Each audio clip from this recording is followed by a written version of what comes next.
guys are okay and not taken over by any evil entities and or mind manipulating life forms? Why do you ask? I don't know, you're just not making as many long-winded speeches as usual. We're just making sure that you don't stumble across anything. Don't stumble across anything. Segue into another conversation. Well done. Well, let's wrap up Matrix Month by taking a look at what many consider the worst of the Matrix trilogy, Matrix Revolutions. Let's.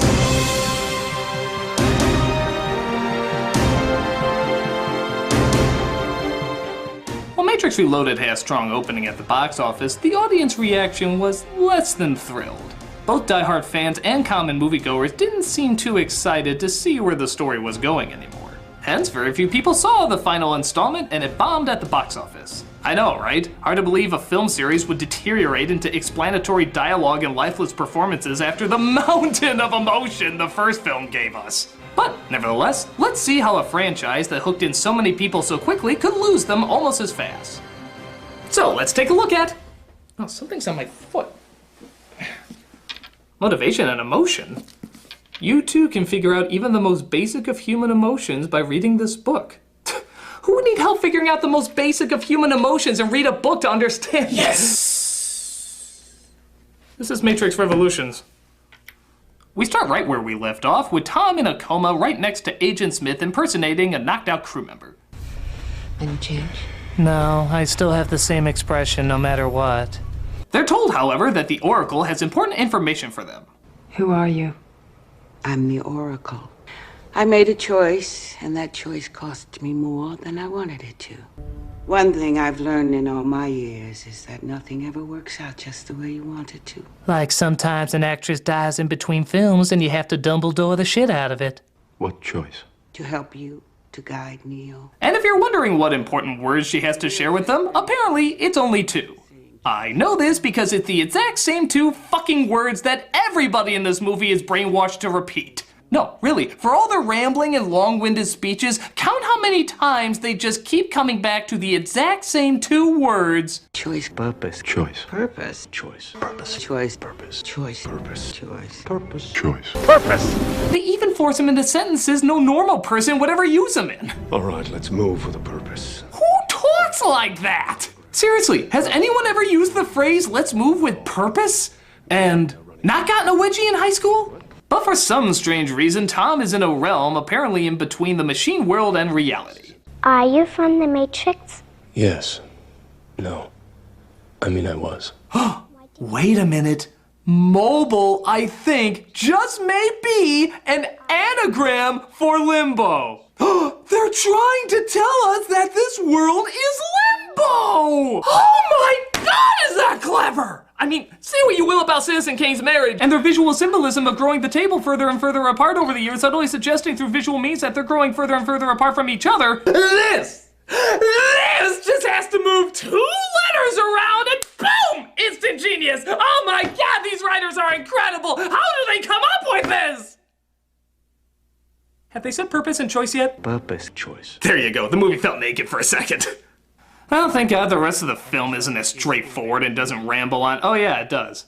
I just have never... heard a program speak of love. It is a human emotion.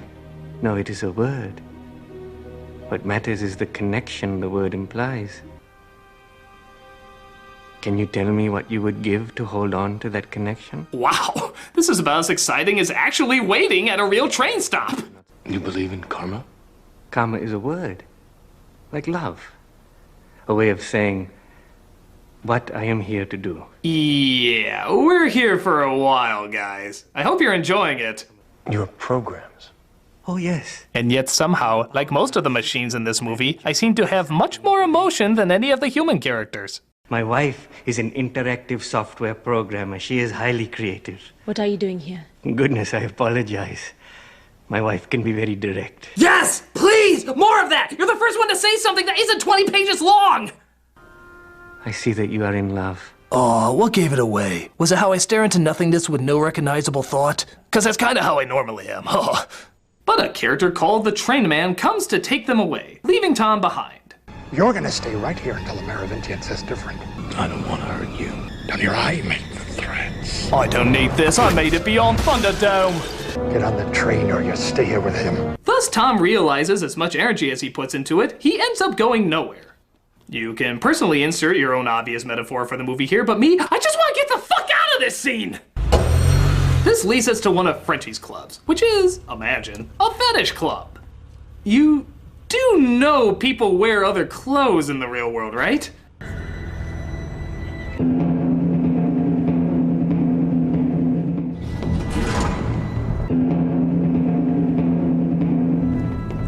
You gotta be kidding. You must be ready to die. Hey! They partake in a slow-mo gunfight because, really, I don't think the films have explored that avenue enough. And they break inside to see the Frenchman. The prodigal child returns. We only want to talk. Of course you do! That's all anybody wants to fucking do in this movie! You must have something I want. Frenchie offers to make a deal that if they hand over the eyes of the Oracle, he'll give them back Tom. It seems a perfectly fair and reasonable deal to me. But because these films love plot threads that don't go anywhere, they say, fuck that shit, we're just gonna point a gun at you. I guess that works. Oh, darling, let's not say anything and just suck face. How's it any different from what we normally do? So, because you found the first boring Oracle talk in the boring Oracle room, so not boring, here's another boring Oracle talk in the boring Oracle room that you will definitely find boring. I think it's time for me to know a few more things. So do I.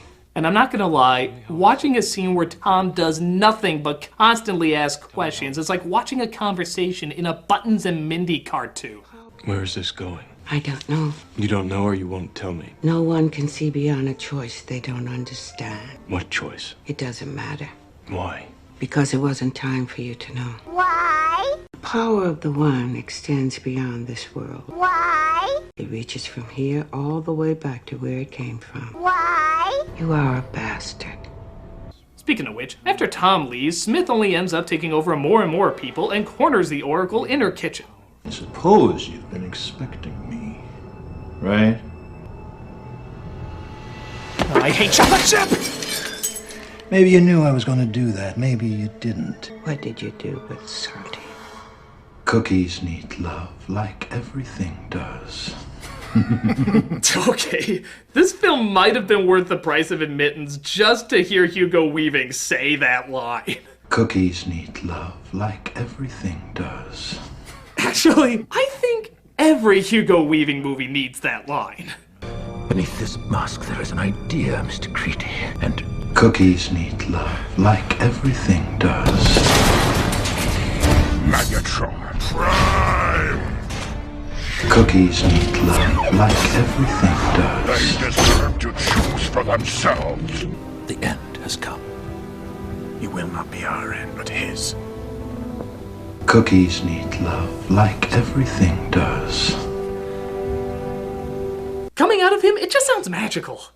But he ends up taking over the Oracle, which leads to one of the silliest and most famously goofy laughs in movie history.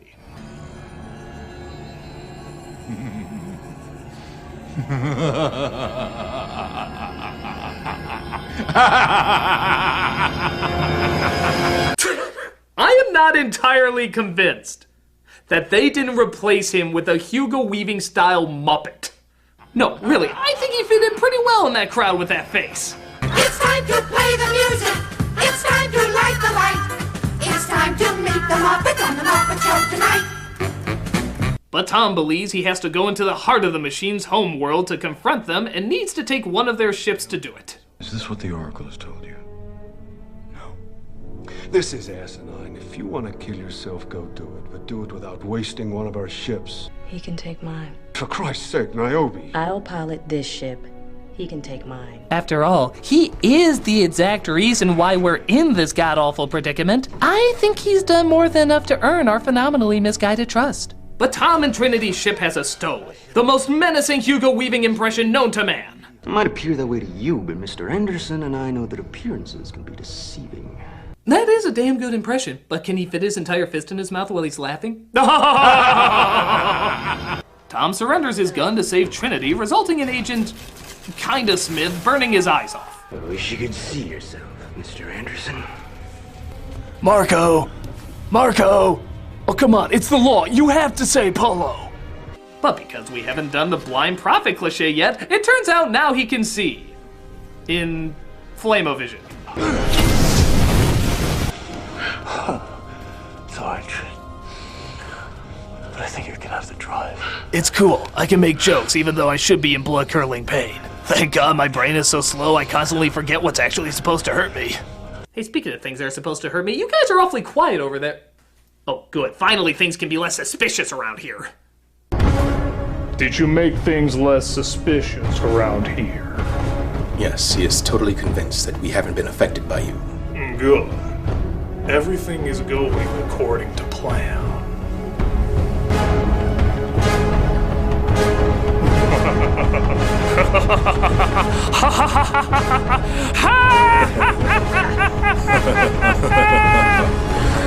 Silence. Only I may do the meme-worthy laugh. Sorry. It's okay.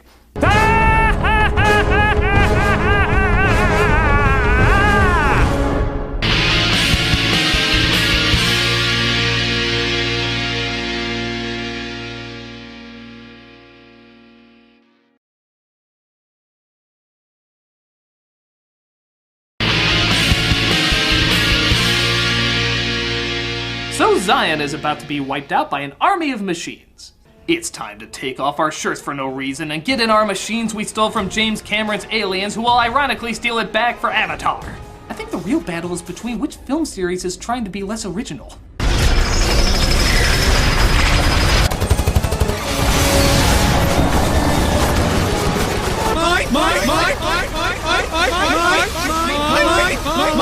Oh my God. And to think, this is all because our beloved Messiah said, fuck it, I want to get laid more. You all can get axed off by Cthulhu sperm while I run away taking one of your ships that's essential to your survival. Best Messiah ever. So I hope you like people shooting upward and shouting ah, because there's exactly 20 minutes of it you get to watch. Yup, 20 minutes of this, folks, in all its visual wonder. Just look at all the palettes of color that they have on display. Like gray, dark gray, vomit gray, snot gray, stone reflecting off of dim fireplace gray. And all accompanied by flashing lights so constant that even a rave in a haunted house would get bored by it. But Morpheus' ship comes in with, for lack of a better term, the friggin' off switch, and finally stops the fighting. You did it. No. We did it. You're a hell of a pilot. No, we're a hell of a pilot. We really should stop this. No, we really should stop. Oh, yeah, sure. But it turns out, much like Tom, their ability to save the day ends up instead somehow fucking more people over. Did I miss something, Commander? I thought we just saved the duck. That EMP knocked out almost every piece of hardware in every APU. If I were the machines, I would send every sentinel I had here right now. Save the duck, Captain, and just handed it to him on a silver platter.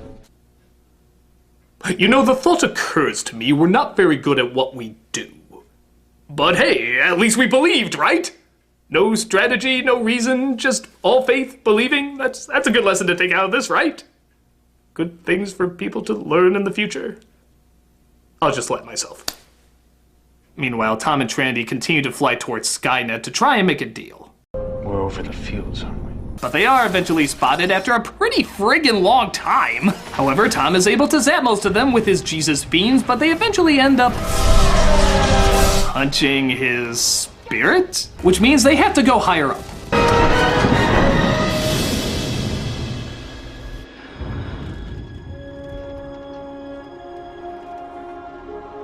Beautiful. Color! It's been so long since I've seen color.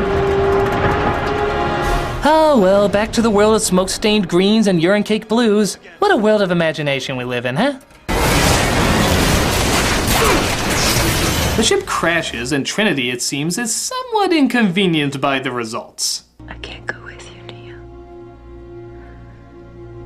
I've gone as far as I can. What? Oh no. I don't think she'd be quite so calm or coherent with those metal cords sticking out of her body. My guess is her dialogue would be a mix of gargling blood and...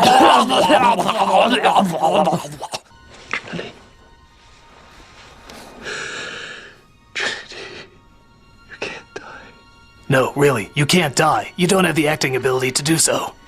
You brought me back once. But not this time. Wait, try to think of something the Oracle said. We've escaped this scenario with bullshit loopholes before. Why the hell can't we do it again?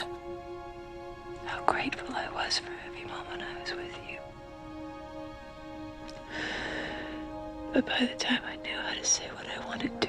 Jesus Christ, lady, your death scene is literally 4 minutes long. I think fucking Rasputin died faster than you. But you brought me back. There is another Anderson.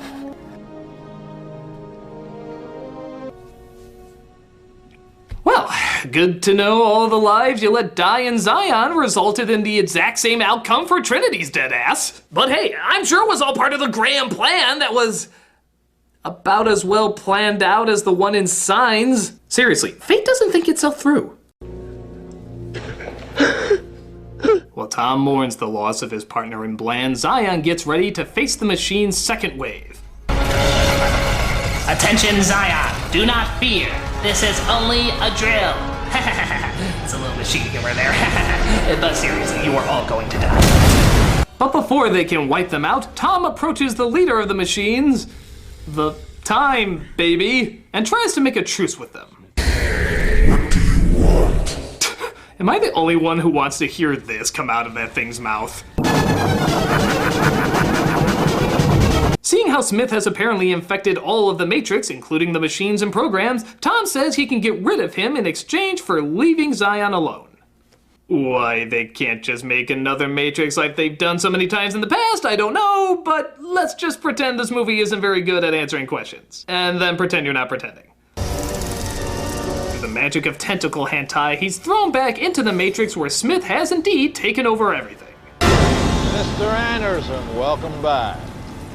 We missed you. Now is the monsoon of our discontent. You like what I've done with the place? So, remember how crazy fun and over the top that fight was in the middle of the movies with a million Smiths all attacking at once? You might be asking yourself, how the hell are they gonna top that? Well, by reducing it down to just one, of course. Because yeah, even though they had a brilliant idea by having our hero fight just one villain as well as an entire army both at the same time and actually kind of an ingenious setup, they said, hey, let's just throw in the same slow-mo kung fu you've seen a million times mixed in with some Dragon Ball Z action you've seen a million times, except now it's mostly blocked by the rain, so it's even harder to make out what's going on. Guys, that's not upping the ante, that's taking away from the ante. Why would you do that? It's so bizarre why they thought this would equal a bigger climax than the last fight they had with the Smiths. Hell, it doesn't even add up. In the last film, he took on like a bajillion of them, fighting them off like they're deflating balloons. Why the fuck now can't he just do that to one of them? Watch this one. I'm gonna kill you. Oh no, I'm defeated. That was pretty easy. Why is he having such a hard time with this guy? Hell, even the video game had a better climax than this. A giant version of himself made out of the city. Okay, it was pretty fucking silly, but have you come to expect that from these films by now? At least it was something bigger and different. Why are we supposed to be impressed by this? Why indeed, Mr. Nostalgia Critic? Schmuck, I knew you infected those two. What's going on here? No, it's very simple, really. I just want you to finish the review. What? Why? Because then maybe fans would at least check out the movie to see just how bad it is. Yes, the more you hate it, the more likely it is to gain viewership from when it tanked at the box office. Oh, fuck that shit. I'm not reviewing the rest of it then. No, I'm afraid you have to, Mr. Nostalgia Critic, for as you see, I've grown quite an army. Hello. What's the plan, schmuck? I mean, you know deep down these movies aren't very good. That's for him to know, and for you to review. Alright, but I'm gonna get to the bottom of this. If by bottom you mean die, then yes you will. I don't think that technically makes sense. That's the Matrix in a nutshell. Now go. So after the Smiths tried to destroy Tom. I love you so much, buddy! Tom apparently seems invulnerable. Again, not quite explained. He could still bleed and die in the other two movies. As Smith starts to question what the fuck he's even doing there. You were laying right there, just like that. I stand here, right here, and I'm supposed to say something. I think Weaving just got drunk and is trying to remember what he was supposed to do in the script. What? What did I just say? I don't care how smashed I'm coming across. Nobody's gonna be in the theater to watch it anyway. But Tom finally lets him win and take over his body. Is it over? Shouldn't I know? Aren't you me and me you? And why am I such a crying pussy all of a sudden? Would a goofy laugh help? But Tom's spirit results in metaphorical overload as the two entities balance each other out, destroying one another. Actually, in all fairness, a pretty clever idea for a resolution. But Jesus, do we have to sit through so much of what we've already seen before? Couldn't the scene just be summed up in... Hello, I am Antivirus Neo. You have Smith malware. To delete it, press Whoa for yes or bogus for no. You have selected Whoa. It'll result in all my boring characteristics being permanently deleted. You have selected Whoa 37 times. Harsh.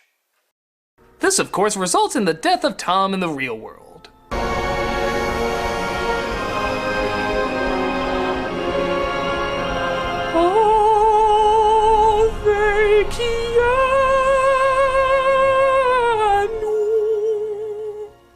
While that's going on, it looks like Zion is finally safe. Zion! Zion, it's over! It's over! The war is over! Thanks, random boy with no authority who we're just gonna choose to believe for some reason. So everything goes back to normal and the machines agree to free anyone who wakes up from the Matrix in the future. Obviously, they will be freed. I have your word. What do you think I am? Human? Well, you machines do seem to be very emotional, so I think that's kind of a legit question. Look, look! Just look at that. Did you do that? For now. I know he'd love it. Will we ever see him again? I suspect so. Someday. Someday he might do a film to revive his career. Let's just pray that Cowboy Bebop movie is a rumor. Did you always know? No, I didn't. But I believed. As programs do? Well done, Mr. Nostalgia Critic. And now it seems there's no purpose to your existence. That may be all well and good, but have you considered this? Hi, a gun! No blood. Wait a minute, I know what you guys are. You're the strangers from Dark City. Very clever, yes. But why? Well, what do you do? We were so pissed off that our movie bombed, earning only the slightest of a cult following. We knew we had to retell our story to a more popular market. So we dumbed it down for a broader demographic.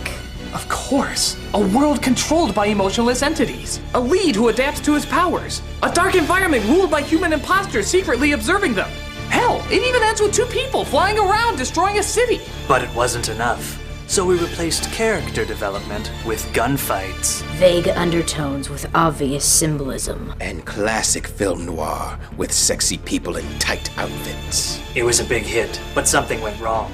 The audiences caught on to our gimmicks and grew tired of the sequels. But you, Mr. Alja, you can say how bad it is and grow the audience's curiosity back. No. You know as well as I do, more attention should be brought to things that are timeless, not what's just popular for the moment. We've tried it before. We dare not try it again. Nor will you. Mr. McCritic, catch! Chester, I told you, I don't do anything beyond pod. No, insert it into your head! Oh, that makes much more sense. You're probably wondering why I keep appearing on all your memories. It's because I have inserted myself into them. For as you see, I have been studying the strangers for some time. Really? It's a hobby. But I have also discovered how to destroy them by using their very own power known as ruining. Ruining? The ability to ruin a perfectly good idea with unfit action and mindless puppets that they call characters that the viewers can imagine themselves as. But you can ruin too, critic! All you have to do is finish the review, but you must act now!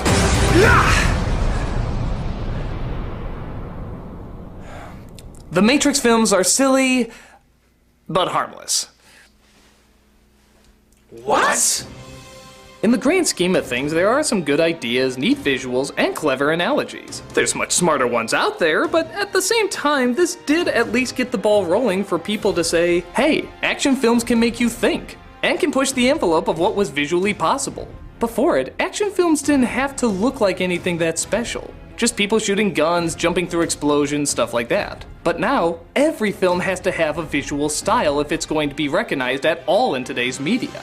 This means so many more options for creative imagery and inventive imagination. And let's give credit where credit's due, this is most likely because of The Matrix. Even if it's not the best, it did change a whole lot and deserves to be acknowledged for that. And let's be honest, every film, even the sequels, has something good in it. So on the whole, while I personally don't enjoy them, they did do more good than maybe I realized to begin with. And none of them, not even the last one, are really god-awful. No, you must hate them.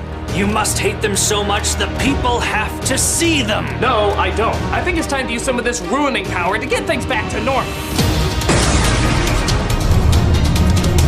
No more of the color green. No more weird-ass fetish gear. And no more stilted, unemotional acting. My God, you will have personality!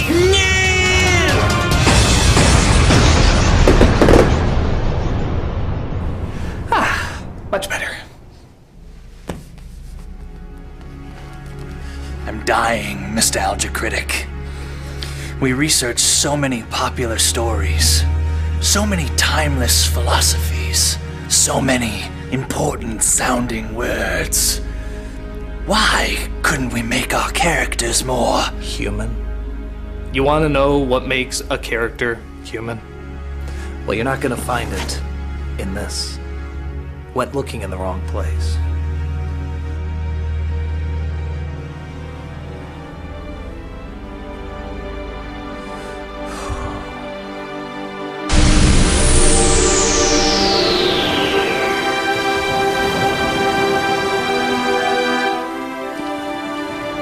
Hey Malcolm, hey Tamara. What a beautiful, colorful day. Sure is. Hey, you guys are smiling.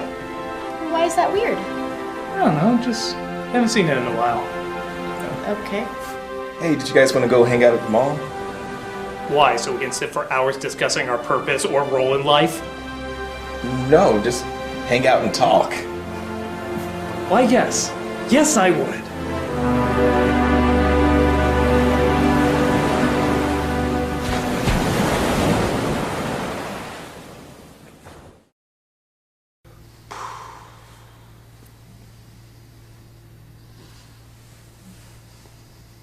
I spy with my little eye something beginning with M.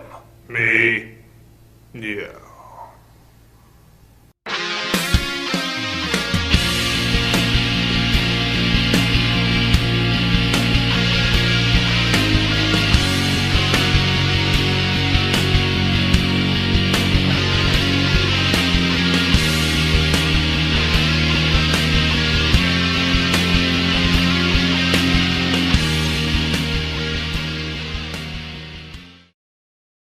Cookies need love, like everything does.